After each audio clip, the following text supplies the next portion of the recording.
कांग्रेस नेता राहुल गांधी अब एक्सपोज हो गए हैं। मोदी सरकार के खिलाफ इस तरह से राहुल गांधी दुष्प्रचार कर देश के लोगों को गुमराह कर रहे हैं, इसका खुलासा हो गया है। और इस बार ऐसा तगड़ा खुलासा हुआ है जिससे राहुल गांधी और पूरी कांग्रेस के पास कहने के लिए कुछ भी नहीं है।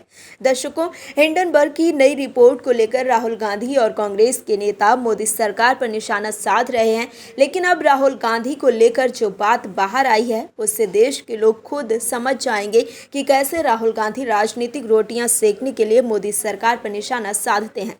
दर्शकों, हिंडनबर्ग रिपोर्ट हकीकत कम और बाजार को फंसाना ज़्यादा लग रही है, क्योंकि जो हिंडनबर्ग खुद अपनी विश्वसनीयता को बचाने की लड़ाई लड़ रहा है, उसके द्वारा किए गए पटापेक्ष पर अब बाजार को कुछ ज़्यादा भरोसा नहीं रहा है।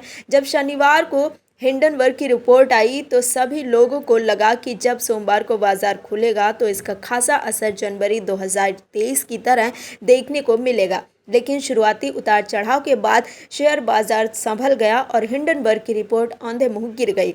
दर्शकों, हिंडनबर्ग के सहारे विपक्ष ने भी मोदी सरकार को घेरने की कोशिश की, लेकिन मोदी सरकार के राज में बाजार बम बम हैं। कैसे, बताते हैं आपको। मोदी सरकार के तीसरे कार्यकाल में शेयर बाजार में तेजी देखने को मिल रही है। भारतीय अर्थव्यवस्था का आधार मजबूत होने के कारण सेंसेक्स और निफ्टी नए रिकॉर्ड बना रहे हैं। इस कारण से आम निवेशकों के साथ साथ देश के बड़े राजनेताओं को भी जमकर मुनाफा हो रहा है। इसमें विपक्ष के नेता राहुल गांधी भी शामिल हैं।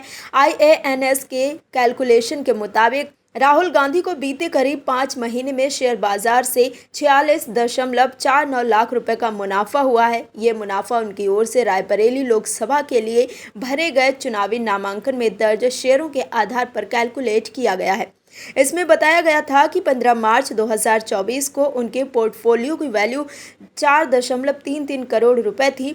शेयर बाजार में 12 अगस्त 2024 तक उनके पोर्टफोलियो की कीमत बढ़कर 4.80 करोड़ रुपए हो गई है। इसके अलावा वर्टोज एडवर्टाइजिंग और विनाइल केमिकल जैसी कई छोटी कंपनियां उनके पोर्टफोलियो में शामिल हैं। बड़ी बात यह है कि उनके पोर्टफोलियो में करीब 24 शेयर हैं, जिसमें केवल 4 कंपनियां LTI, मैंडेटरी, टाइटन, TCS और नेस्ले इंडिया में ही उन्हें घाटा हो रहा है। बाकी की कंपनियों में राहुल गांधी मुनाफे में हैं। उनके पोर्टफोलियो में मौजूद वर्टोज लिमिटेड में कारपोरेट एक्शन देखने को मिला है। इसके कारण उनके पास इस कंपनी के शेयर की संख्या बढ़कर 5200 हो गई है, जो कि 15 मार्च 2024 को 260 थी। हिंडनबर्ग की ताज़ा रिपोर्ट को बाजार के जानकारों ने सिरे से खारिज कर दिया है। केडियोनॉमिक्स के संस्थापक और CEO सुशील केडिया ने कहा, बदनाम शॉर्ट सेलिंग फर्म हिंडनबर्ग की पोल 18 महीने पहले ही खुल चुकी है, जब उसने अडानी ग्रुप को लेकर बड़े दावे किए थे, लेकिन सुप्रीम कोर्ट की निगरानी में हुई जांच में कुछ नहीं निकल कर आया। दर्शकों, हम आपको बता देना चाहते हैं कि हिंडनबर्ग की रिपोर्ट को लेकर ये दावा किया जा रहा है कि कथित तौर पर ये रिपोर्ट भ्रामक है। मार्केट और इंडस्ट्री से जुड़े कई लोगों का कहना है कि हिंडनबर्ग को सेबी के नोटिस का जवाब देना चाहिए, न कि Tom and Jerry game play करना चाहिए।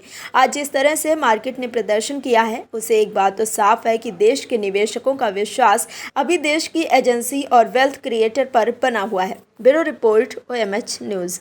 और भी वीडियोस देखने के लिए चैनल को सब्सक्राइब करें और बेल आइकन को दबाएं।